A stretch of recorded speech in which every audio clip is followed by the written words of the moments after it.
Commencer quand vous voulez, on y va. Alors, bonjour à tous. Merci d'être là ce matin, en plein petit-déj. Désolée pour ceux qui étaient connectés la dernière fois pendant notre séminaire d'Utopie, où j'ai essayé de raconter en un temps court ce qu'on va vous raconter aujourd'hui dans un temps plus long. Donc, finalement, ce n'est pas plus mal. Et désolée pour ma voix d'outre-tombe. J'ai un gros rhume, non covidé, mais néanmoins un gros rhume. Alors, ce qu'on voudrait vous présenter aujourd'hui avec l'équipe Bilab et avec Arnaud, c'est le contenu d'une note qu'on a sortie sur les modèles d'affaires à impact, dont vous voyez peu ou prou la couverture ici et qui s'appelle Innover par l'adjacent, sur les modèles d'affaires à impact, qui est le premier volet d'un programme de recherche qu'on a lancé avec Bilab France, notamment, et quelques entreprises Bicorp, notamment Chloé.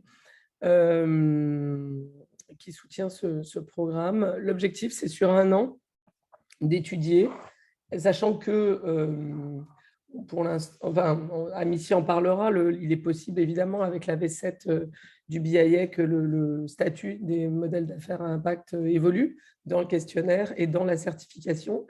Mais on est parti, pour des raisons sur lesquelles je vais revenir, de ce qui existe aujourd'hui. Et on s'est intéressé à comment ça marche dans la mesure où c'est une spécificité du Bicorp qui nous paraît être une spécificité unique, remarquable, etc. Une grosse différence par rapport à plein d'autres référentiels, modèles qui essaient de cerner ce sujet, et que c'est un sujet sur lequel finalement tout le monde s'interroge aujourd'hui, et sur les modèles d'affaires d'ailleurs.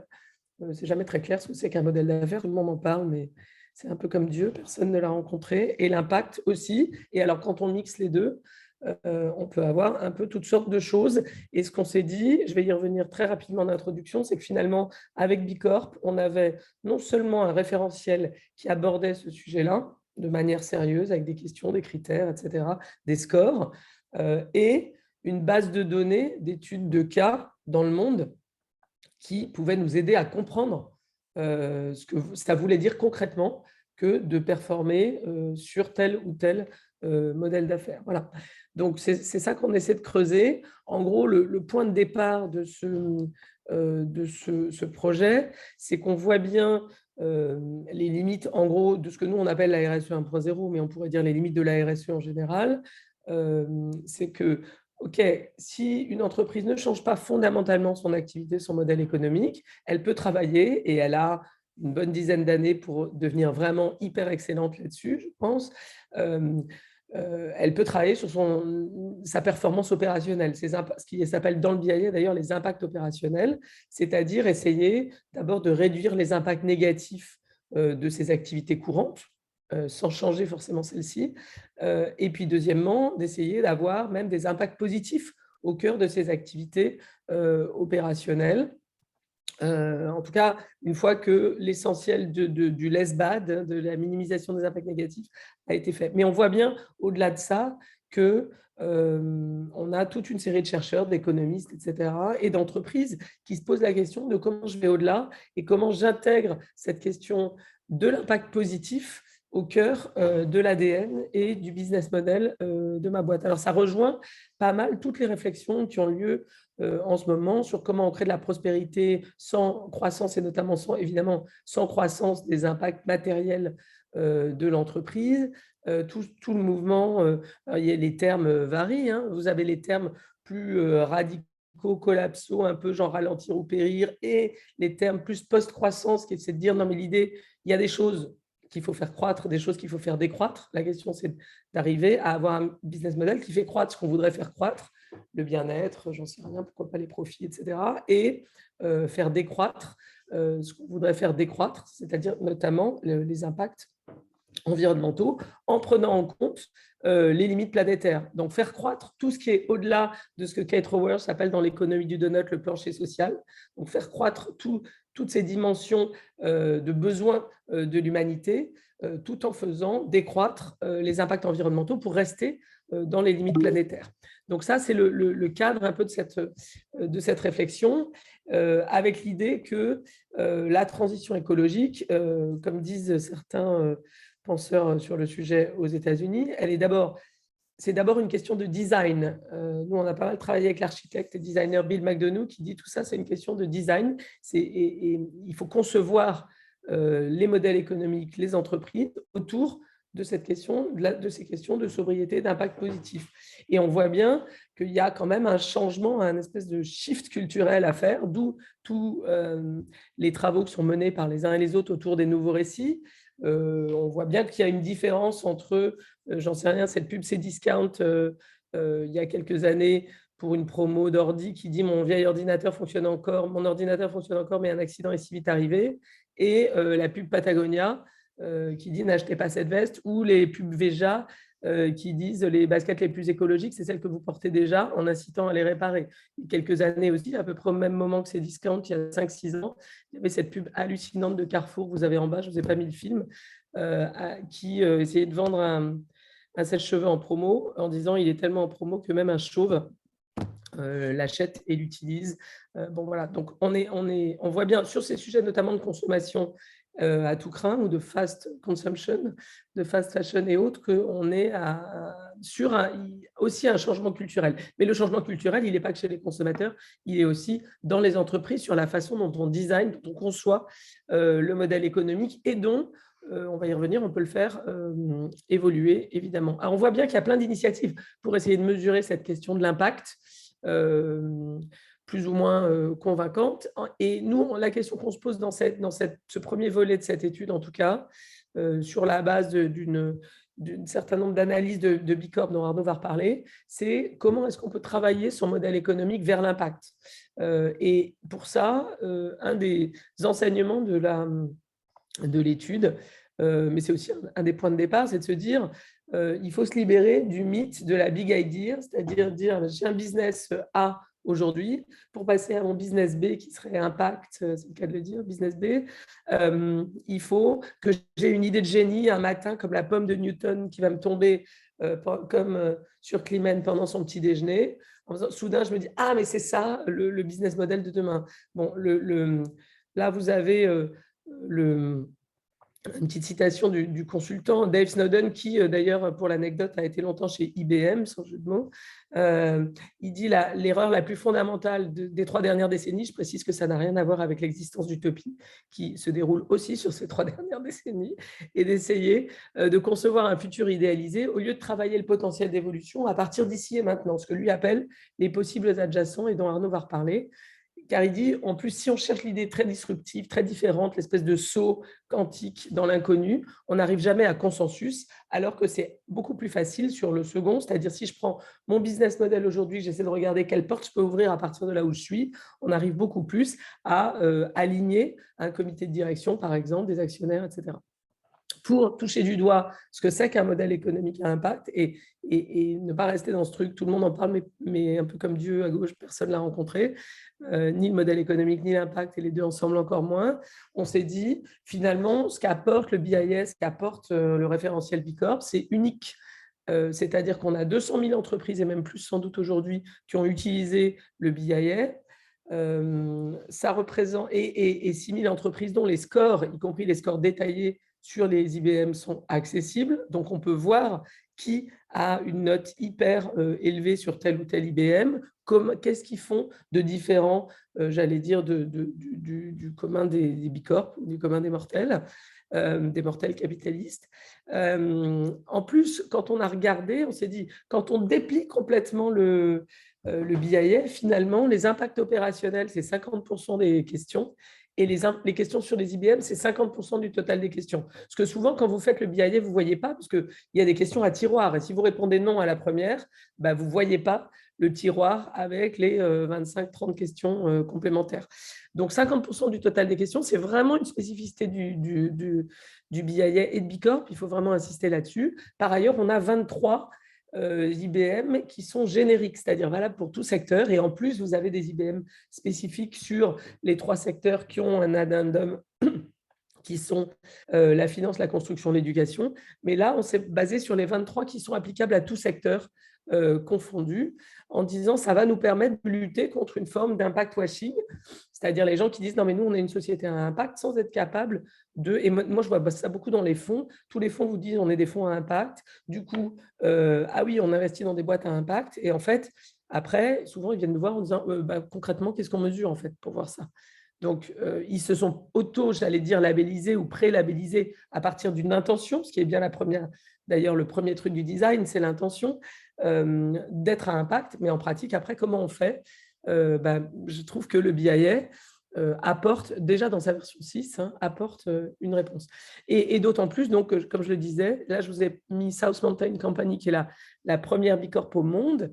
Ils ont 184 points, dont 100 points sur les IBM. Autrement dit, c'est possible, finalement, quand bien même, ce n'est pas le cas, ils seraient nuls sur les impacts opérationnels, c'est possible quasiment d'être certifié en l'état actuel des choses, juste avec des IBM. Et c'est possible aussi, ça c'est la bonne nouvelle, de combiner des IBM. Dans leur cas, ils en combinent un certain nombre, puisqu'ils ont le Mission Locked à 10 points. Je ne prends pas ceux qui rapportent quelques pouillèmes, je vais prendre tous ceux qui sont au-dessus de 10, d'accord? Donc, Mission Locked à 10. Worker Owned, c'est une coopérative d'architectes qui fait des maisons écologiques à 30. Design to Give, ils ont 10 et même 20% en réalité de leurs profits qui sont consacrés à des travaux pro bono pour la communauté de Martha's Vineyard où ils sont implantés, 14,2. Et Local Economic Development, puisqu'ils ne travaillent que dans la région. Voilà. Donc, en fait, ils en ont plein. Et ils seraient déjà certifiés juste avec ça. Voilà, donc ça, c'est le cadre de ce qu'on va vous raconter aujourd'hui. Je vais donner la parole, je crois que c'est à Missy, qui va revenir un peu sur le rôle des IBM dans BIA, et Arnaud ensuite vous présentera l'étude et les exemples. Et là, j'ai perdu, pardon. Merci Elisabeth. Oui, donc moi, je voulais vous faire juste un rapide rappel de comment est structuré le BIA et quelle place en fait tiennent les IBM dans ce BIA. Donc, pour vous rappeler rapidement, donc dans le BIA, il y a une partie qui est non notée et une partie qui est notée. La partie non notée, par contre, je n'ai pas la main sur les slides, donc je vous laisse passer. Je ne sais pas si c'est toi, Elisabeth. Je crois. Bon, je démarre. Voilà, super. Merci beaucoup. Du coup, la partie non notée, donc c'est le questionnaire de divulgation. Donc là, ça va être un certain nombre de questions pour vérifier que l'entreprise n'opère pas dans une industrie sensible ou n'a pas des pratiques sensibles qui nécessiteraient davantage d'exigences pour elle. Et il y a la partie notée, donc qui est répartie en 5 domaines d'impact, donc qui sont gouvernance, collaborateurs, collectivité, environnement et clients. Et dans chacun de ces domaines d'impact, on a les impacts opérationnels, donc ce que disait Elisabeth, le LESBAD, donc toutes les pratiques quotidiennes opérationnelles de l'entreprise, et cette fameuse partie IBM, donc qui est comprise dans la partie notée et qui est répartie entre les 5 domaines d'impact. Donc il y a des IBM dans les 5 domaines d'impact. D'ailleurs, vous les voyez, ils apparaissent ici à l'écran. Donc voilà, donc l'idée des IBM, c'est vraiment de travailler sur le cœur de métier de l'entreprise et finalement son ADN, quoi, vraiment ce qu'il a, le cœur de son activité. Alors, si on passe juste pour vous donner les caractéristiques des IBM, les 5 caractéristiques des IBM, c'est la slide d'avant, je crois. C'est la slide d'avant, hein. Attends, hop, voilà. Voilà, super, merci beaucoup. Donc, un IBM, on a l'habitude de dire qu'il y a 5 caractéristiques. Le premier, c'est spécifique. Il faut que cet IBM-là puisse cibler un bénéficiaire spécifique ou un impact spécifique. Voilà, il ne faut pas que ce soit quelque chose de large. Enfin, voilà, il faut que ce soit ciblé, en fait. L'exemple ici, c'est Triciclos. Donc, c'est l'entreprise qui a lancé le mouvement Bicorp au Chili. C'est la première. Et eux, par exemple, ils ciblent très spécifiquement le problème des déchets. Et donc, ils vont agir sur la réduction des déchets. La deuxième caractéristique, c'est le côté matériel. En fait, on regarde que les avantages de cette IBM soient significatifs pour les bénéficiaires, ceux qui en profitent. Donc voilà, il ne faut pas que ce soit quelque chose d'un peu annexe et qui ait un petit impact, mais il faut que ce soit vraiment important. L'exemple ici, c'est Eco de Librium, qui est une entreprise au Kenya et qui a un impact vraiment assez significatif en termes notamment aussi de création d'emplois.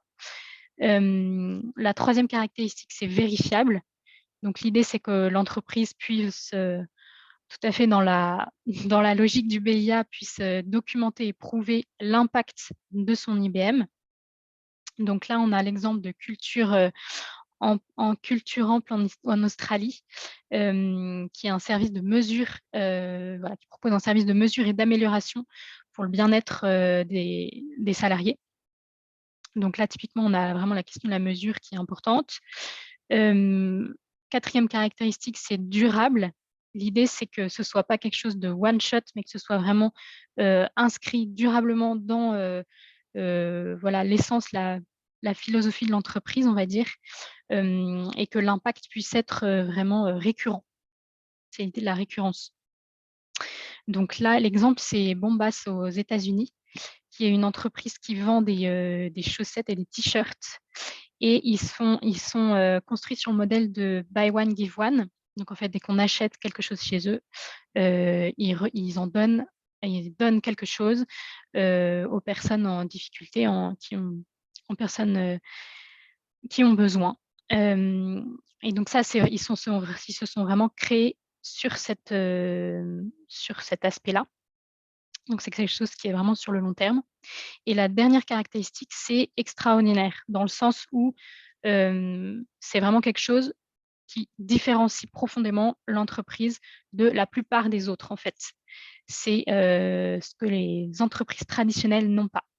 Et là, typiquement, Fairphone, l'exemple de Fairphone aux Pays-Bas est un bon exemple pour cette caractéristique parce qu'ils se distinguent de leurs concurrents vraiment de façon très claire, très nette et dans l'intention. Enfin, ils ont vraiment l'intention de le faire sur différents aspects, la conception durable de leur téléphone, les matériaux qu'ils utilisent. Il y a beaucoup de travail aussi sur les conditions de travail des salariés, etc. Voilà, donc il y a un certain nombre de caractéristiques qu'on va venir vérifier pour vraiment vérifier que c'est un IBM et que ça se différencie de toutes ces manières-là. Et du coup, si on passe à la slide suivante, toujours donc dans le BIA, il y a deux manières en fait de voir les IBM. Enfin, il y a deux sortes d'IBM. Il va y avoir les IBM qui portent sur l'offre de l'entreprise, donc c'est-à-dire le produit ou le service qu'elle va fournir. Et donc là, c'est ce produit ou ce service qui aura un impact important, spécifique, etc., récurrent, etc. Ou alors, l'IBM peut porter aussi sur la manière dont l'entreprise est structurée pour délivrer son offre. Et donc là, typiquement, ça va être par exemple l'exemple de la coopérative où l'entreprise s'est organisée en interne de façon à avoir de l'impact. Et donc voilà, là, vous voyez à l'écran du coup tous les thématiques d'impact opérationnel en gris et du coup la vingtaine d'IBM génériques dont parlait Elisabeth qui apparaissent en rose là par grand domaine d'impact. Voilà pour ce petit rappel. Et du coup, je laisse la parole à Arnaud. Est-ce que peut-être, Amici, tu peux nous faire juste un insight, peut-être vaut mieux le faire maintenant, sur ce qu'on sait aujourd'hui de comment ça va évoluer dans la vaisselle, s'il te plaît? Oui, tout à fait. Alors effectivement, là, c'est vraiment, notamment cette slide-là qui apparaît, c'est vraiment la version actuelle du BIA. Donc comme vous le savez tous, les standards vont évoluer et on n'aura plus notamment les 5 domaines d'impact qui apparaissent là, gouvernance, collaborateurs, collectivité, environnement, client. Le BIA va être réorganisé, en fait, réarrangé selon un autre prisme, qui est le prisme des 10 sujets prioritaires que l'entreprise va devoir traiter. Et ces 10 sujets contiendront des exigences particulières, donc 2 à 4 exigences par sujet. Donc, on aura vraiment ces 10 sujets fondamentaux et les autres sujets en parallèle sur lesquels l'entreprise pourra toujours travailler. Et donc, en fait, c'est simplement que ça ne va pas être structuré de la même manière. Les IBM seront toujours présents dans cette nouvelle version des standards. Bilab a bien conscience de l'importance des IBM, du côté différenciant aussi par rapport à d'autres labels, etc. Donc ça, il n'y a pas d'inquiétude, ils seront toujours là, mais du coup, ils seront ça sera pas organisé de la même manière.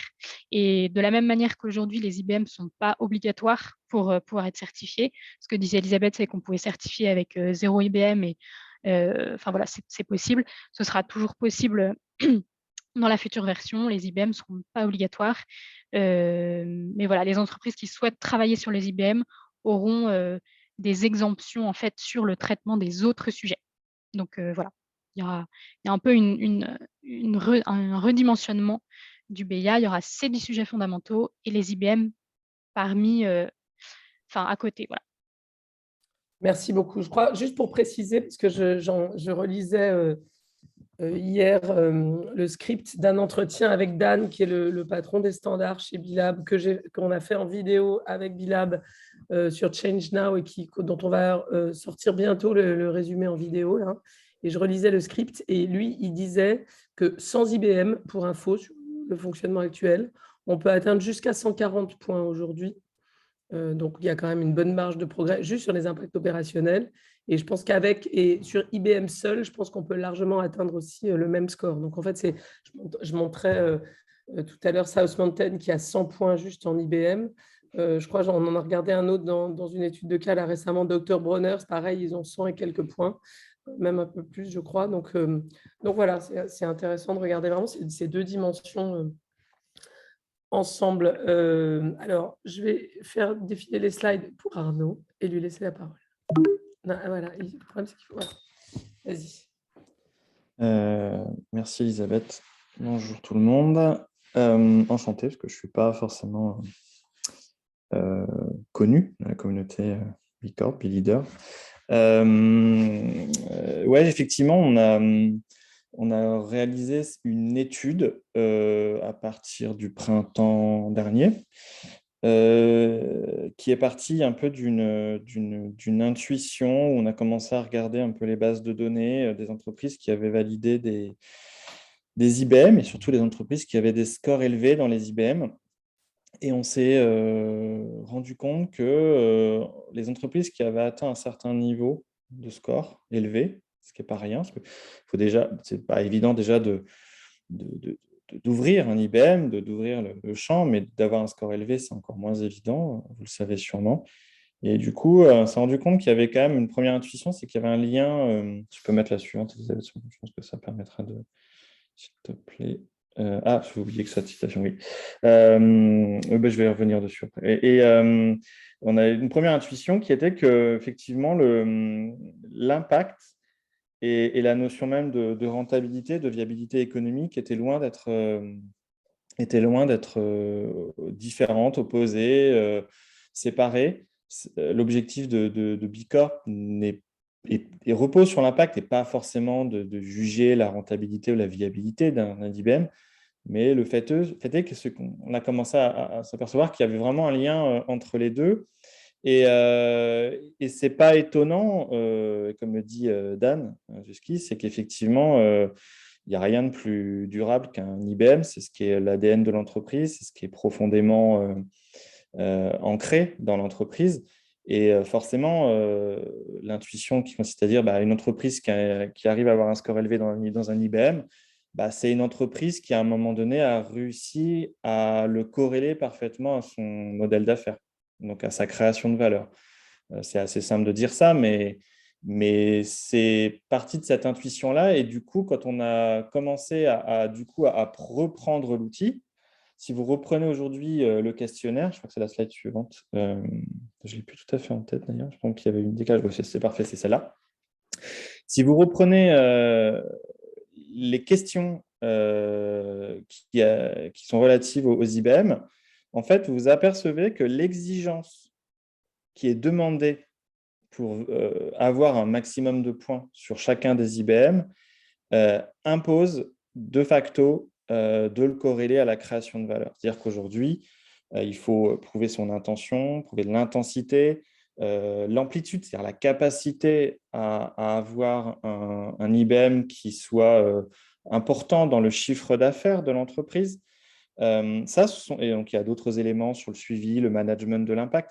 Mais l'intensité et l'amplitude, si vous voulez avoir plus de 15 ou 20 points, il faut nécessairement l'ancrer profondément dans la création de valeur.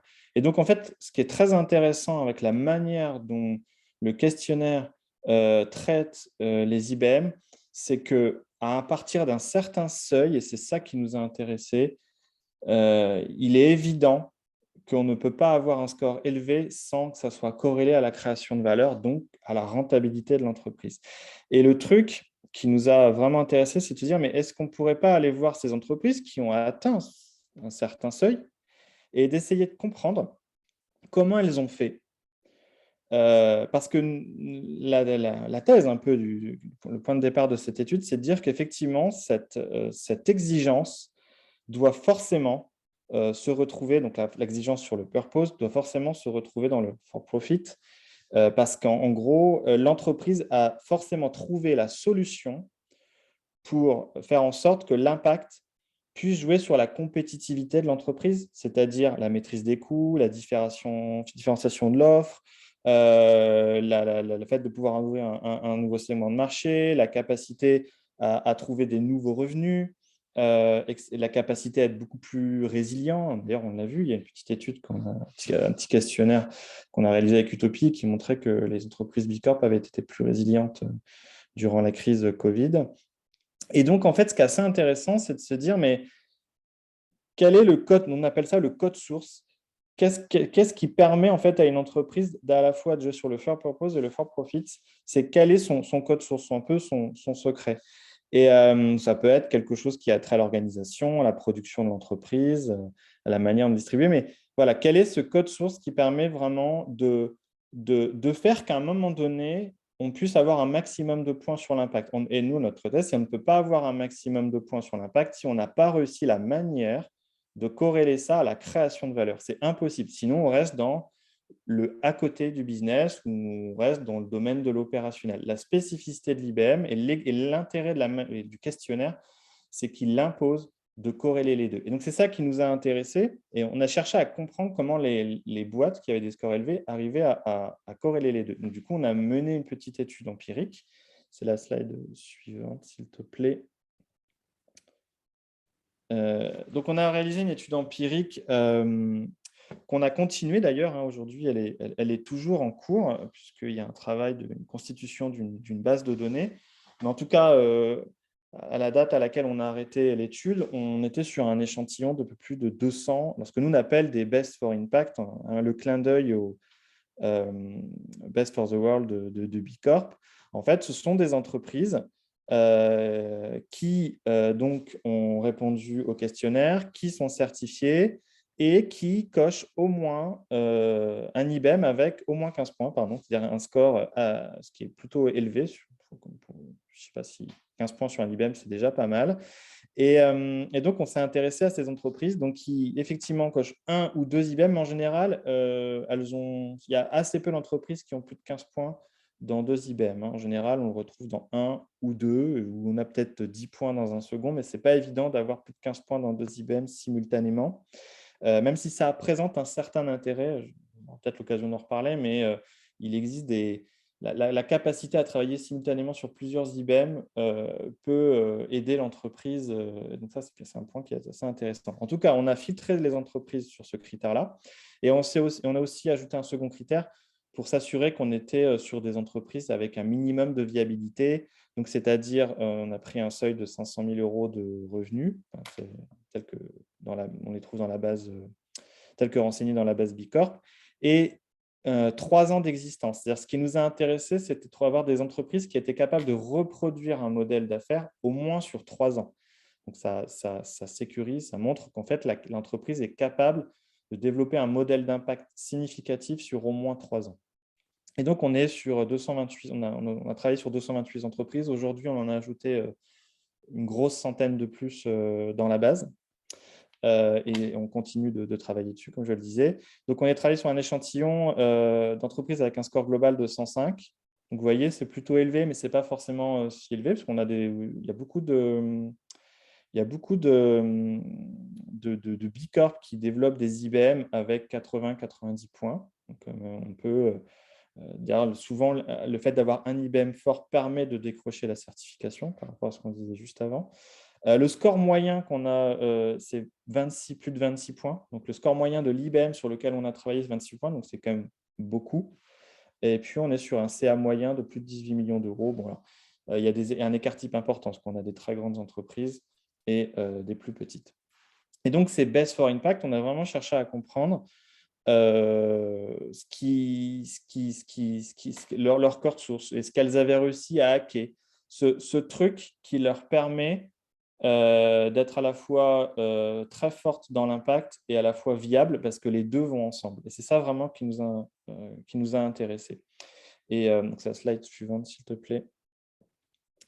Et donc, on est arrivé naturellement à l'idée que présentait Elisabeth tout à l'heure, qui est celle des adjacents. Alors, c'est une idée qui a été développée initialement par Stuart Kaufman, qui est un spécialiste des systèmes complexes et des systèmes biologiques aux États-Unis, et qui a développé une idée très simple et qui explique, et d'ailleurs qui a été étendue aux sciences sociales et dans très nombreux domaines depuis une dizaine d'années, et qui montre que, un peu comme dans les systèmes naturels ne fonctionnent jamais par grands sauts, comme les systèmes sociaux.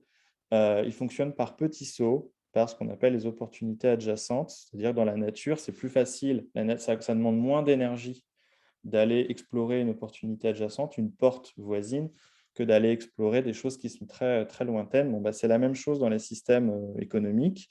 Et en fait, on a trouvé que c'était une grille de lecture assez intéressante pour comprendre ce que nous, on avait commencé à observer à travers notre étude empirique. C'est-à-dire qu'on a regardé les plus de 200 entreprises, dont je viens de parler à l'instant. Et on s'est dit que finalement, c'était un peu une grille d'explication qui semblait très intéressante. C'est-à-dire qu'en gros, les entreprises qui ont trouvé le code source n'ont pas trouvé forcément la big ID, n'ont pas fait le grand saut dont parlait Elisabeth à l'instant, mais ont surtout, et leur génie a surtout été d'explorer avec une grande efficacité, une grande agilité, les opportunités voisines. Et donc, ces opportunités voisines, donc il y en a donc nous, on a identifié une vingtaine dans cette étude. Depuis, on en a identifié de nouvelles. Mais en gros, alors, je crois que c'est la slide suivante de mémoire, je ne sais plus. C'est ça. Merci. Donc, quand on dit des opportunités adjacentes, c'est d'être capable de comprendre son environnement et habilement d'aller utiliser une ressource qui est à proximité. Donc, on va le détailler avec des exemples ensuite, mais des entreprises qui verticalisent l'amont agricole ou industriel, c'est-à-dire qu'en prenant la main sur l'amont agricole, elles arrivent à débloquer une situation, qui développe des familles de business, des modèles qu'on appelle des community of business, des entreprises qui intelligemment utilisent les coproduits ou leurs propres coproduits ou leurs propres sous-produits qu'elles ont sous la main, des entreprises qui développent leur propre plateforme de recyclage, des entreprises qui, au lieu de développer leur propre usine et d'investir, ce qui est un vrai problème de viabilité économique, utilisent intelligemment des espaces productifs déjà existants, ou qui, inversement, ouvrent leur propre usine pour rendre leur propre usine plus rentable, des entreprises qui développent des modèles de revenus très astucieux où on monétarise des externalités qu'elles ont déjà, des entreprises qui ont une expertise philanthropique et qui la transforment en un service marchand, des entreprises qui s'appuient déjà sur des réseaux de micro-entrepreneurs ou des entreprises déjà existantes mais qui les mettent en musique, des entreprises qui se pluguent sur un réseau déjà existant ou des sites industriels existants, etc. etc. Ça, c'est tous ces exemples-là qu'on détaille dans la note. Et le génie, en fait, d'ailleurs, c'est la citation de Léonard de Vinci, le génie est vraiment dans la capacité à utiliser simplement, à rendre les choses simples et pas dans la big idea. C'est vraiment la clé des IBM, c'est cette capacité à trouver la bonne porte qui va potentiellement en ouvrir d'autres après, mais c'est de comprendre son écosystème et de se dire comment je peux débloquer la situation. Je veux ouvrir un IBM ou alors je veux gagner plus de points dans un IBM. Qu'est-ce qui m'empêche aujourd'hui de passer de 10 à 20 points ou à 30 points? C'est quoi ce truc que je dois débloquer? Et en fait, nous, on s'aperçoit que dans tous les domaines sur lesquels on a travaillé, il y a vraiment un truc très intéressant. Alors, comme je le disais, ça peut toucher la production, ça peut toucher la technique commerciale, mais en tout cas, il y a vraiment ce truc à débloquer et c'est vraiment là-dessus que ça repose. et qu'on peut faire le lien entre l'impact et la rentabilité. Donc, du coup, on a détaillé un certain nombre d'exemples dans la note. On en a travaillé depuis et c'est vraiment un sujet qui est super passionnant parce qu'en fait, ça permet vraiment d'amener les entreprises sur le sujet des IBM, mais à travers aussi le prisme de la viabilité économique, c'est quand même la clé et la base, me semble-t-il. Et d'ailleurs, c'est même intéressant parce que de plus en plus d'entreprises ne rentrent pas forcément par l'impact, mais rentrent par la viabilité. Vous avez de plus en plus d'entreprises qui sont fragilisées, qui manquent d'agilité, qui manquent de résilience. Et en fait, l'impact leur apporte une solution à des problèmes de coûts, d'approvisionnement, à des problèmes de coûts de distribution, à des problèmes de pénurie. Donc, c'est ça qui est hyper intéressant. Donc, du coup, on a travaillé différents exemples. Je crois que c'est les slides suivantes, me semble-t-il. Voilà, merci. Donc, du coup, je vais en présenter certains qui sont représentatifs, mais pas exhaustifs, mais qui nous semblaient être des exemples assez intéressants sur la manière de… Alors, il y a des boîtes qui, par nature, dès leur création, ont su explorer un possible adjacent, mais ce qui nous a vraiment intéressé, c'est des boîtes qui aussi se sont transformées par le possible adjacent. C'est-à-dire que c'est au cours de leur existence, à un moment donné, elles ont fait le petit pas de côté qui a tout transformé. Là, vous avez le premier exemple, c'est By-Right, ou Be-Right, je ne sais pas comment By-Right, je prononce, qui est une boîte californienne, qui est une entreprise de restauration et de traiteurs à San Francisco, qui a un score assez élevé sur le développement économique local, donc l'IBM développement économique local. Donc, développement économique local, en gros, c'est être capable d'avoir un maximum de fournisseurs locaux, un maximum de clients locaux et des actions significatives dans sa communauté locale au sens économique. Et en fait, eux, ce qu'ils ont fait, c'est qu'ils ont développé un modèle hyper astucieux, donc j'en parlais à l'instant, de community of business ou de verticalisation. Mais ils ont vraiment créé un modèle économique, c'est-à-dire que plutôt que de se développer en franchise à travers tous les États-Unis, c'est-à-dire plutôt que de se développer de manière horizontale dans l'espace, ils ont choisi plutôt un développement en local, de grandir en local à travers une communauté business et des complémentarités. Donc, il y a à la fois une verticalisation, ils ont leur propre ferme, leur propre crèmerie, ils ont leur propre école de cuisine, et puis ils ont développé tout un tas de concepts de restauration différents et complémentaires, ce qui permet de créer des synergies et ce qui permet naturellement d'agir vraiment sur la rentabilité de l'entreprise et sur l'IBM, développement économique local. C'est un modèle qui est super résilient. D'ailleurs, on l'a vu pendant la crise Covid, puisqu'on a pas mal parlé de cet acteur-là. Donc, ils ont vraiment développé un hub économique local. Et eux, leur grand truc, ça a été de dire, voilà, nous, on aurait très bien pu développer notre modèle en franchise, mais non, on va le développer plutôt sous forme d'une famille de business. Et il y a une autre entreprise qui n'est pas Bicorp, qui s'appelle Zingermans, et qui fait ça encore mieux aux États-Unis. Je vous invite à regarder cette entreprise Zingermans avec un petit S à la fin, donc, qui est du côté de Ann Arbor dans le Michigan. Donc ça, c'est le premier exemple. Second exemple qui est sur Opaline. Moi, c'est un exemple que j'aime beaucoup, qui est en fait typiquement l'exemple qui n'est pas extraordinaire. On n'est pas du tout dans la Big ID, mais j'aime bien la simplicité de l'exemple et le côté et la manière dont ça génère de l'impact et de la viabilité économique. C'est une entreprise qui produit des jus de fruits, notamment dans le canton du Valais en Suisse, qui a aussi un score important sur le développement économique local, encore plus élevé que précédemment. Eux, c'est en gros 3/4 des approvisionnements locaux, 3/4 des clients locaux, 1 million de bouteilles par an. Et en fait, eux, ils avaient une petite, comme beaucoup d'entreprises de ce secteur, avaient une petite ligne de production artisanale, mais quand il a fallu passer au-dessus, en fait, ils ont eu l'idée géniale d'aller s'implanter dans la ligne de production de la coopérative agricole qui leur fournit les fruits, d'ailleurs les invendus, et qui elle-même a sa ligne de production.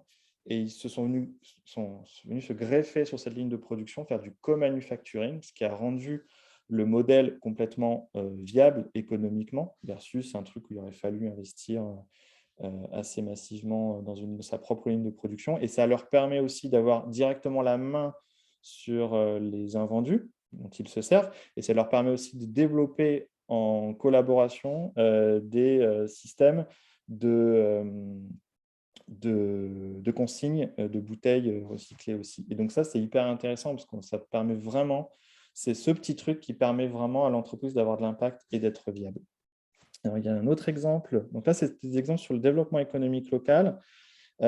Toujours sur le développement économique local, mais on ouvre un peu sur la circularité. Alors ça, c'est un super exemple tout aussi astucieux. C'est Shop Value, c'est une entreprise... alors, c'est considéré comme la première franchise d'économie circulaire au monde, puisqu'ils sont aujourd'hui entre 75 et 100 sites dans le monde. Ils se développent énormément.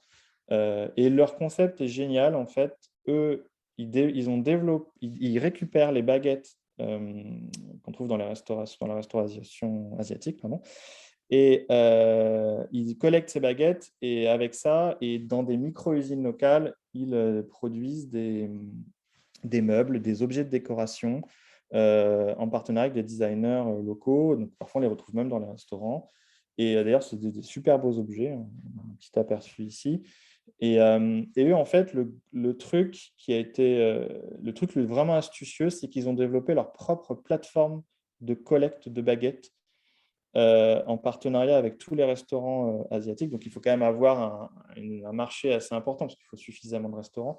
Mais ils ont développé un système de collecte des baguettes super astucieux parce qu'en fait, ils mettent des bagues, donc ils les collectent gratuitement, mais ils peuvent aussi les nettoyer et ils proposent un système gratuit et un système payant avec les restaurants pour leur fournir à nouveau des jeux de baguettes. Et ça leur permet en fait de créer une relation directe avec la ressource, qui est quand même le problème aujourd'hui dans le recyclage, c'est quand même avoir accès à la ressource et avoir un volume suffisant pour faire sécuriser le modèle économique de micro-usines sur les territoires. Et eux, du coup, ils ont des scores très élevés sur le développement économique local et sur la préservation des ressources. Voilà, donc ça, c'est un super exemple très intéressant. Et eux, vraiment, le déclencheur a été cette mise en place d'une plateforme de recyclage en propre. Donc, ils n'ont pas forcément cherché quelque chose. Et autre exemple hyper intéressant de préservation des ressources, c'est Marealis. Marealis, c'est une boîte norvégienne originaire de Troms, qui est la ville la plus septentrionale au monde, une des villes de plus de 50 000 habitants, donc tout en haut de la Norvège. C'est une spin-off d'une plus grande pêcherie au monde, donc un des leaders mondiaux dans la production de crevettes. Et dans la production de crevettes, eux, leur job à la base, c'est de prendre la crevette, de l'enlever la carapace et de transformer la chair de crevette. Le problème, c'est que 40% de la crevette, c'est une carapace qu'on jette. Et eux se sont dit, nous, on va faire un spin-off. On va valoriser à 100% la crevette, parce que c'est quand même un peu dommage de la jeter. Et on va développer une société de biotechnologie. Donc, ils ont fait un spin-off. Et avec ça, ils produisent la poudre de crevette qui est utilisée dans plusieurs secteurs. Et aussi, maintenant, même des médicaments contre l'hypertension. Ça, c'est très inspiré d'une stratégie qu'on trouve de plus en plus dans les pays nordiques, comme en Islande, où en fait, en Islande, vous avez la stratégie 100% poisson, c'est-à-dire que face à la raréfaction de la ressource poisson, on va, et puis ceci, du coup, face à la baisse des revenus des pêcheurs, on développe de plus en plus de spin-off agricoles, dans lesquels d'ailleurs investissent les pêcheries, qui du coup gagnent de l'argent, dans des sociétés qui vont utiliser la peau de poisson, qui vont utiliser l'huile de poisson, etc., etc. Donc, on s'appelle ça la stratégie 100% poisson. Là, c'est à peu près… D'ailleurs, Marealis s'est inspiré de ce qui est fait en Islande. Et ça, c'est un super exemple d'opportunités adjacentes par les coproduits. Explorer ses propres coproduits, ses propres sous-produits. Et d'ailleurs, je crois que c'est l'autre exemple qui suit de mémoire. Non, c'est pas ça. Je vous présenterai après l'autre exemple de coproduit. Ça, c'est un exemple qui est très intéressant d'une boîte qui s'appelle Miyokos, qui propose des solutions, des alternatives aux produits laitiers avec du lait de vache et qui propose des fromages notamment avec des produits à base de pois chiches, d'avoine et de noix de cajou. Et en fait, leur difficulté à eux, c'est que, surtout en Californie où ils sont, c'est un peu compliqué à trouver ces différents ingrédients que je viens de citer, végétaux. Et autant face à ce problème qu'ils rencontrent que le problème que rencontrent les éleveurs qui ont des baisses de revenus, ils ont mis en place un programme Dairy Farm Transition DFT, qui est hyper bien marketé d'ailleurs, et qui en fait transforme le modèle d'affaires de leurs fournisseurs. C'est-à-dire qu'eux, en fait, ils se sont dit, bah, nous, la seule façon de pouvoir proposer des alternatives végétales, ça va être de transformer nos propres fournisseurs ou de transformer le monde agricole. Et donc, c'est un programme de transition, d'accompagnement progressif de l'élevage laitier vers de la production agricole, mais agricole vers les produits qu'ils utilisent, eux, dans leurs alternatives végétales. Donc ça, c'est un point qui est hyper intéressant. Eux, ils se sont dit, bah, nous, la seule façon de faire, ça va être de mettre en place un plan de transformation des agriculteurs. Et ça génère la viabilité, une certaine viabilité de l'entreprise qui, sinon, n'aurait pas la ressource. Donc ça, c'est un point hyper intéressant aussi. De plus en plus, on a ce type de programme. D'autres exemples, je ne sais pas si on... Alors, celui-là, il est très intéressant. Rising Sun Child, enfin, c'est une boîte d'origine hawaïenne, mais qui s'est développée en Amérique du Sud. Eux, alors, ils ont un score qui est un des scores les plus élevés au monde, je crois, sur les IBM. Eux, c'est sur produits et services réduisant les émissions de gaz de GES, à travers la fourniture d'équipements. Donc, en gros, ils posent des panneaux solaires. Alors, vous avez beaucoup de Bicorp qui posent des panneaux solaires, comme il y a un certain nombre de Bicorp qui produisent du café équitable. Eux, ils ont quand même un score très élevé. Ils ont développé un modèle de... En fait, leur spécificité, c'est pas tant de poser des panneaux solaires, puisqu'en fait, ça génère en soi un score d'IBM. Si vous posez des panneaux solaires, vous allez peut-être pouvoir grappiller 10 ou 15 points. Pour arriver à 40 points, ça veut dire qu'en fait, ils ont vraiment réussi à implanter vraiment beaucoup, beaucoup. Parce qu'en fait, ils ont développé un modèle financier hyper astucieux. C'est-à-dire que ça ne coûte rien de l'installer, puisqu'en fait, le coût d'investissement du panneau solaire est financé par la facture nette d'électricité, c'est-à-dire la revente d'électricité dans le réseau chilien, électricité chilien. Et en fait, une entreprise qui veut implanter ça, en fait, elle ne va pas avoir à débourser un coût d'investissement, ça va être payé par les externalités positives, en fait. Donc ça, c'est un modèle qui se développe. Vous avez d'autres Bicorp, notamment il y a une Bicorp néerlandaise qui a un modèle. En fait, c'est du crédit bail, mais hyper astucieux. Ça se développe de plus en plus, mais eux ont vraiment pensé le modèle pour faciliter en fait l'impact. Pour faciliter l'impact, c'est avoir un maximum d'entreprises et de particuliers qui implantent. Donc voilà, ça c'est un exemple très intéressant dans le mode de financement. Après, d'autres exemples, je crois que je peux aller assez vite. Je ne sais pas. Celui-là, il est très intéressant aussi, c'est Kusa, je ne sais pas comment on le prononce. Eux proposent des plateformes de micro-apprentissage mobile pour les agriculteurs, notamment en Afrique et en Inde. Eux, la difficulté, donc ils ont quand même réussi à former ces dernières années plus de 500 000, près de 575 000 agriculteurs dans 4 500 villages. Et en fait, ils se sont appuyés, donc ils avaient du mal à les joindre, et puis même économiquement, c'est compliqué de développer un modèle. Et en fait, leur truc, c'est de s'être appuyé sur des micro-entrepreneurs dans les villages, donc déjà existants, au nombre de 3750 pour être précis, des agri-entrepreneurs qui, eux, en fait, venaient avec un sac, des équipements et ont développé un système de mutualisation avec des cohortes de petits agriculteurs pour rendre le modèle économique complètement viable. Donc ça, c'est assez intéressant parce qu'ils ont... ce qui a débloqué la situation, c'est de développer un système de distribution avec des petits entrepreneurs locaux. Voilà. Et ça a tout débloqué. Il y a certaines Bicorp qui fonctionnent sur le même modèle, des Bicorp qui soient capables de se plugger aussi sur des choses existantes. Je ne sais pas si après, un autre exemple qui pourrait être complémentaire. Un exemple dans les services pour montrer que finalement, alors ça c'est un exemple de Permanent Medicine qui est Californie toujours, je crois, ils sont ailleurs aussi. Et eux ont développé un IBM un score hyper élevé sur la santé et aux États-Unis. Donc ils arrivent à proposer des programmes de santé de très très bonne qualité aux États-Unis à des coûts hyper accessibles, sachant que vous le savez très bien, aux États-Unis, c'est loin d'être une évidence. Et en fait, comment ils ont fait? Ils ont développé un système organisationnel hyper intéressant. C'est une fondation. En fait, c'est trois éléments qui fonctionnent ensemble. C'est une assurance santé sous l'égide d'une fondation, une fondation d'hôpital et une société de médecins, donc c'est elle qui est certifiée Bicorp, une société de médecins qui sont d'ailleurs actionnaires de l'entreprise. Et en fait, c'est quelque chose qui fonctionne à trois, c'est-à-dire que la fondation propose des programmes de santé avec paiement d'avance. Et ces programmes de santé, euh, il n'y a pas de paiement à l'acte chez les médecins, c'est vraiment le programme de santé qui finance les médecins.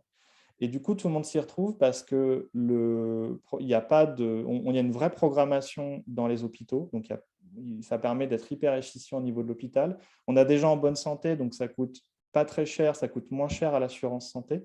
Et puis, on donne une visibilité à une société de médecins et on leur assure une certaine rentabilité aussi à la société. Donc, c'est des choses qui fonctionnent vraiment bien ensemble. On a développé un programme de santé, un contrat de service.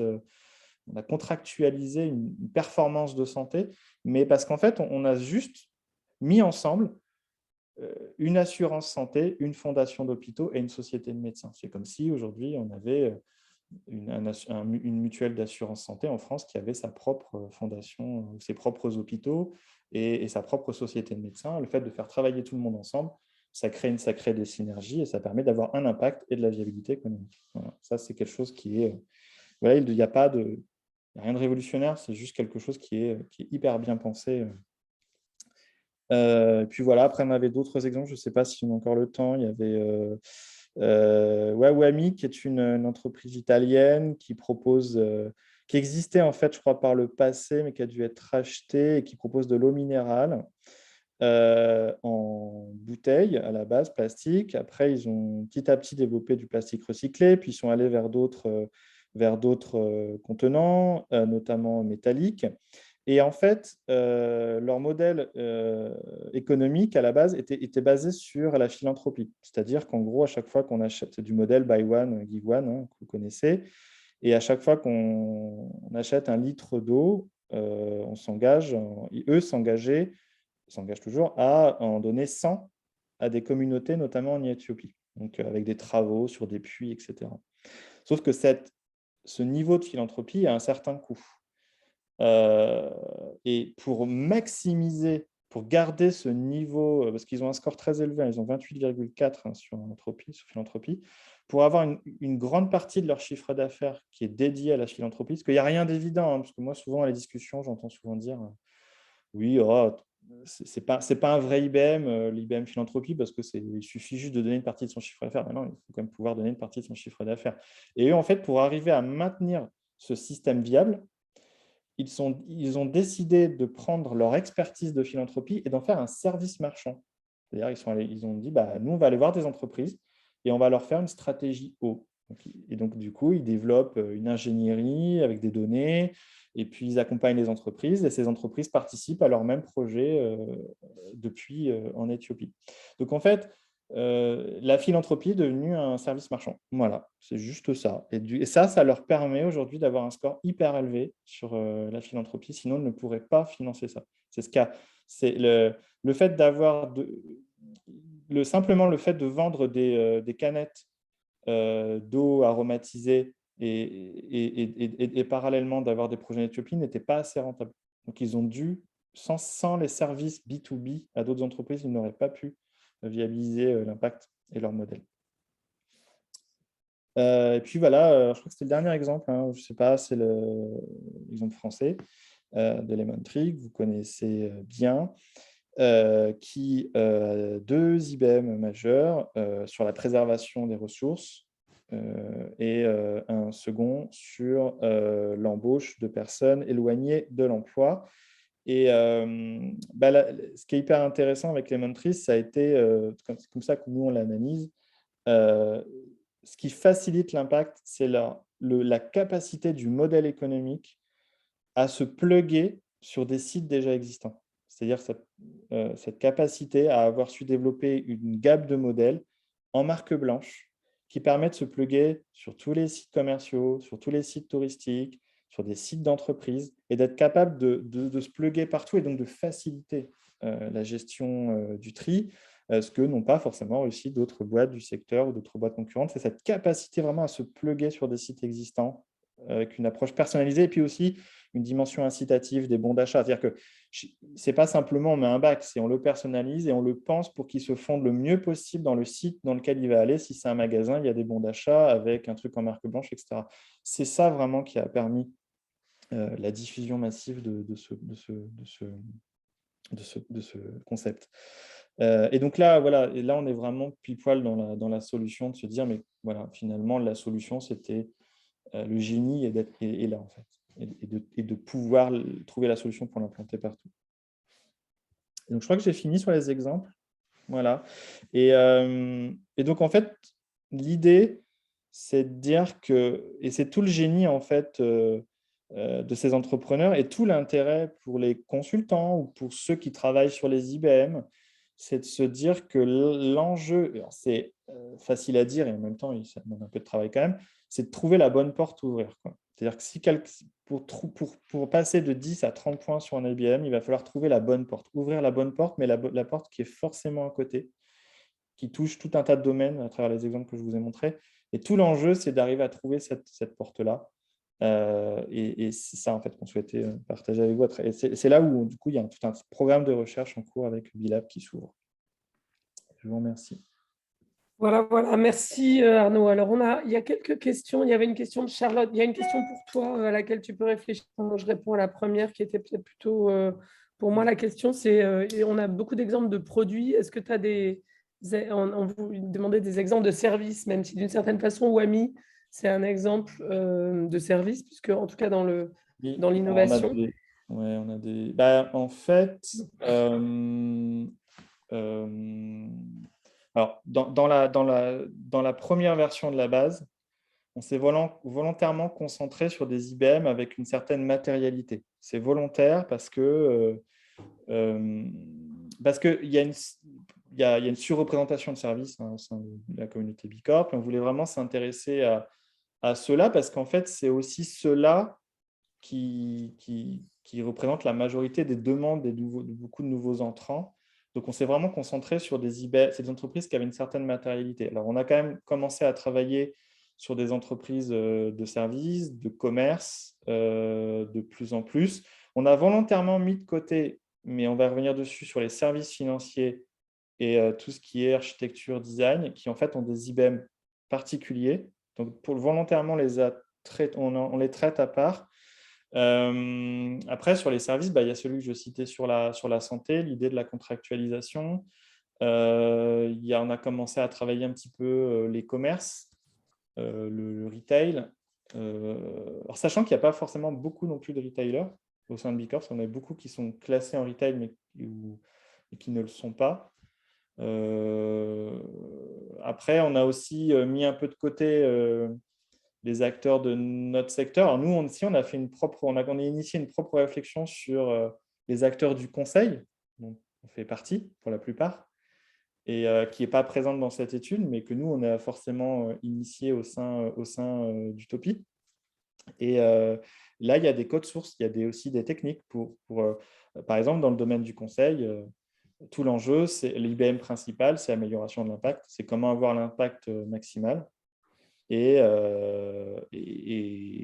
comment on arrive à trouver la rentabilité et en même temps augmenter l'impact maximal. Donc là, on a commencé à travailler dessus. Il y a des entreprises qui sont très intéressantes. Mais je ne sais pas, par exemple, sur les services, qu'est-ce que ça pourrait être? Tu pensais à quoi, Elisabeth, là, quand tu… Je ne sais pas, c'est Charlotte d'Octo Technologies qui posait la question. Il y a des IBM spécifiques, c'est-à-dire que ce n'est pas forcément les IBM qu'on a listés, les codes sources que j'ai listés là, c'en est d'autres. C'est des solutions dans la manière de se vendre, dans la manière de tarifer, dans la manière de s'engager. J'en parlais, je trouvais très intéressant, il y a une société de conseil que j'ai découverte dans les recherches depuis, qui est une société néerlandaise dont j'oubliais le nom, et qui fait un modèle de co-investment, c'est-à-dire qu'en fait, par exemple, s'ils vendent XK euros une prestation, ils s'engagent à reverser jusqu'à 50% du montant de la prestation, à réinvestir 50% du montant de la prestation dans le capital de l'entreprise pour montrer en fait qu'ils s'engagent véritablement. Donc pour eux, c'est à la fois une manière de maximiser leur impact et de jouer sur une partie de leur rentabilité aussi. Il y a des modèles comme ça hyper intéressants qui se développent. Voilà. Donc, c'est ça qui est très intéressant. De toute façon, on ne peut pas avoir 15, 20, 30, 40 points sur un IBM sans avoir développé quelque chose d'hyper intéressant. C'est impossible. Enfin, moi, c'est ma conviction aujourd'hui. Merci Arnaud. Je vais y aller de vive voix, ce sera peut-être plus simple. En fait, on se posait la question des business models. Au-delà de la certification B Corp, en fait, on se pose la question de comment on peut réussir à concilier, enfin, on s'intéresse aux donuts, aux 9 limites planétaires, au plancher social et tout ça, et en se disant, on a un cabinet de conseil en informatique, en plus, tout ce qui est nouvelles technologies, donc comment est-ce qu'on peut aller créer de la valeur plutôt que, enfin, en gros, régénérer du vivant plutôt que le détruire, comme on le fait actuellement, il faut se dire les choses. Et donc, on fait ce que vous êtes en train de faire, on regarde un peu à droite, à gauche, on commence à rencontrer des sociétés, on se fait accompagner, je parlais de Christophe Sempels, qui nous accompagne sur les business models régénératifs. Donc, on commence tout juste la réflexion.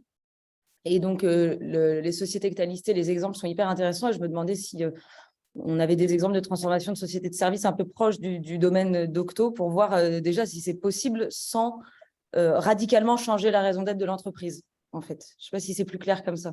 Si, bah après, c'est l'objet du travail qu'on a initié avec Bilab, c'est-à-dire que il faut... En fait, il faudrait, oui, il faut mener cet exercice sur les entreprises de services.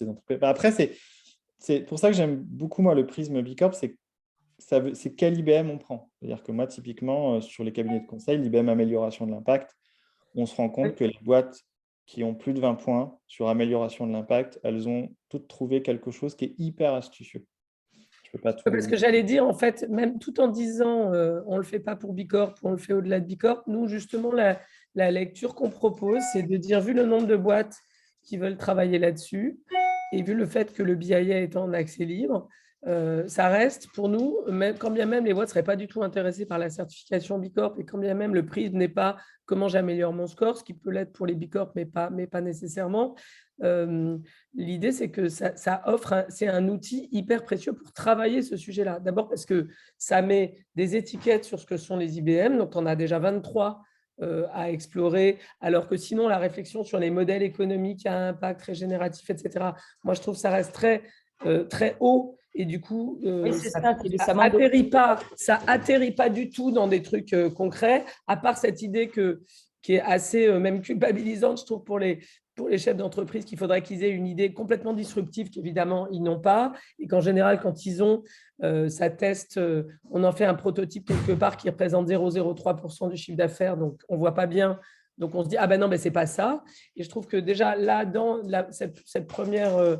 ce premier volet de la recherche qu'on a publié, il y a une idée pour moi qui est hyper importante, qui est qu'il ne faut pas chercher l'idée hyper disruptive, hyper loin, mais qu'il faut explorer les adjacents, c'est-à-dire que l'idée que tu peux ouvrir que les portes que tu vois, que tu ne peux pas d'une pièce passer à une autre pièce qui est à 3 km, mais que il faut explorer déjà l'ensemble des portes qui sont à proximité.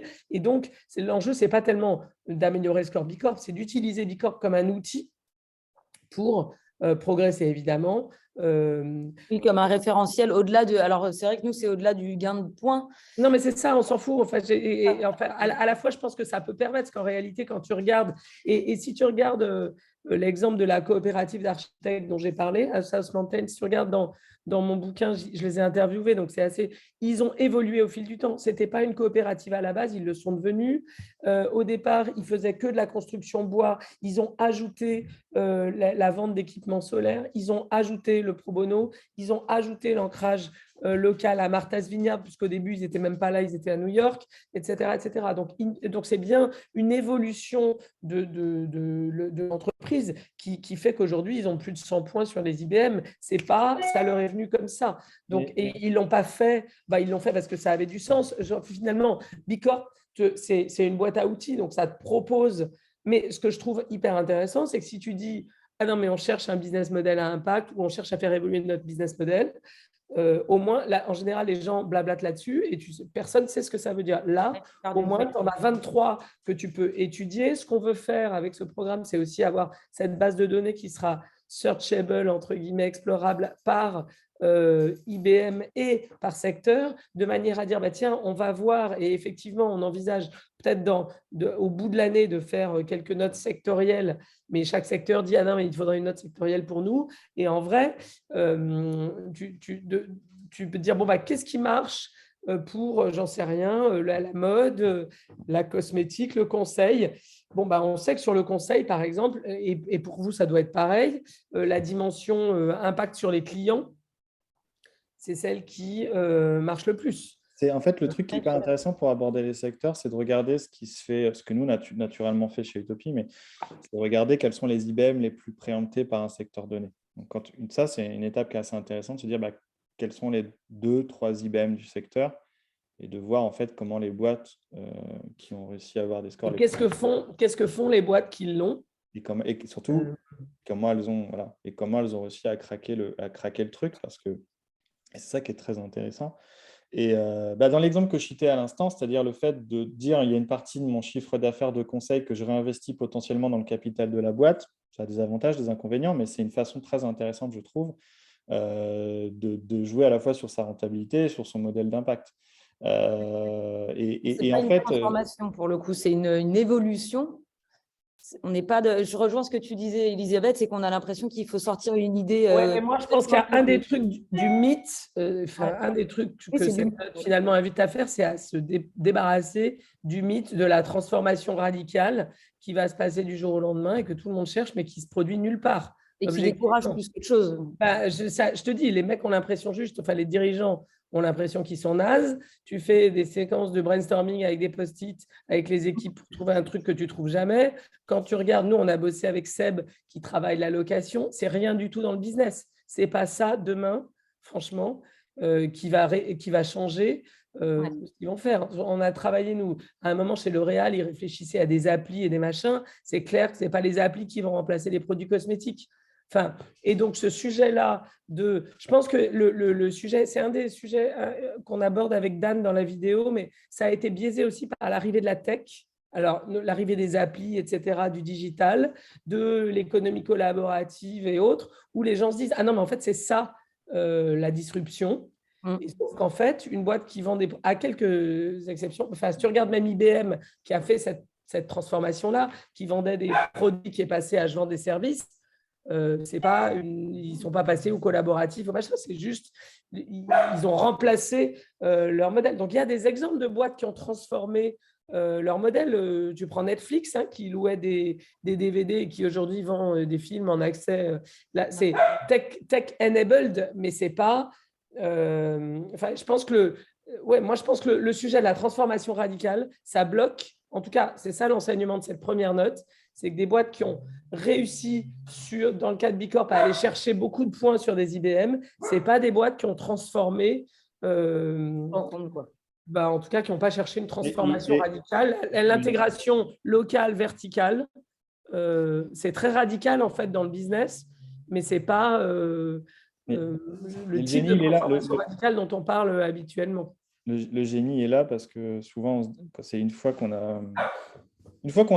a listé les codes sources dont on parlait à l'instant, on se dit ah oui, mais le génie, il est dans parfois on se dit c'est quand même c'est pas si compliqué, mais en même temps, il faut avoir l'idée de ça. Et c'est ça qui est assez génial quand on commence à travailler sur un certain nombre d'entreprises, comme l'on fait aujourd'hui.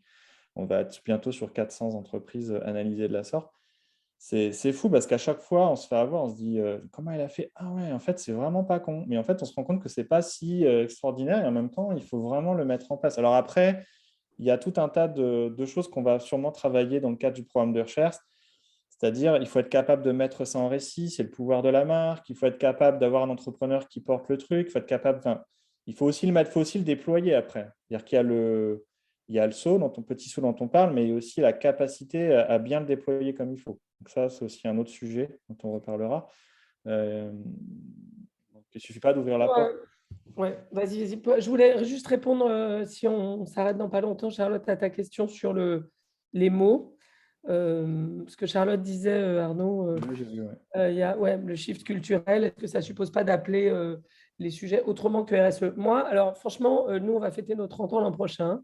Donc, quand j'ai commencé, on appelait ça citoyenneté d'entreprise. Après, les gens ont appelé ça sustainability ou développement durable parce que ça venait de post-sommet de la Terre à Rio. Donc, tout le monde parlait de ça. Et Agenda 21 d'entreprise et je ne sais pas quoi.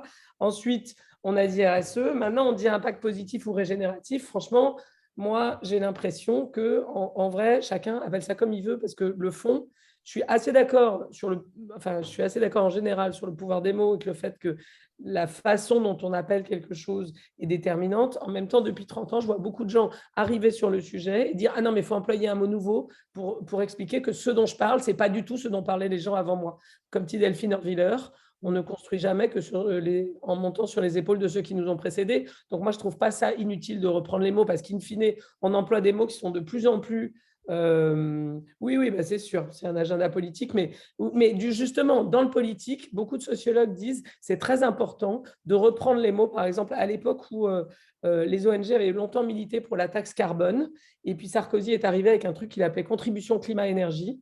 Et je me souviens avoir à l'époque discuté beaucoup avec un sociologue que j'aime beaucoup qui s'appelle Erwan Sauter.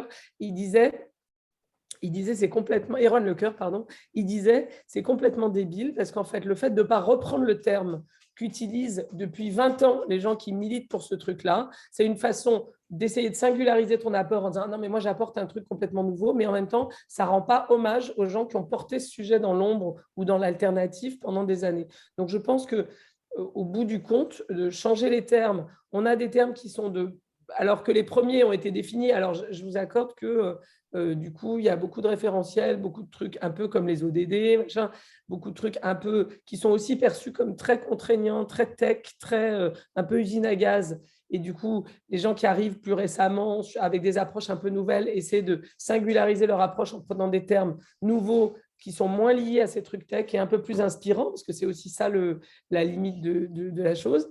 Mais c'est vrai que typiquement sur l'agriculture, enfin le régénératif, déjà dans l'agriculture, c'est pas facile à définir. Et alors quand en plus on l'amène sur l'économie, sur les modèles économiques c'est encore plus compliqué. Et nous, déjà, on essaie avec nos clients de travailler sur qu'est-ce que ça veut dire dans l'agriculture, dans un contexte où ce n'est pas normé.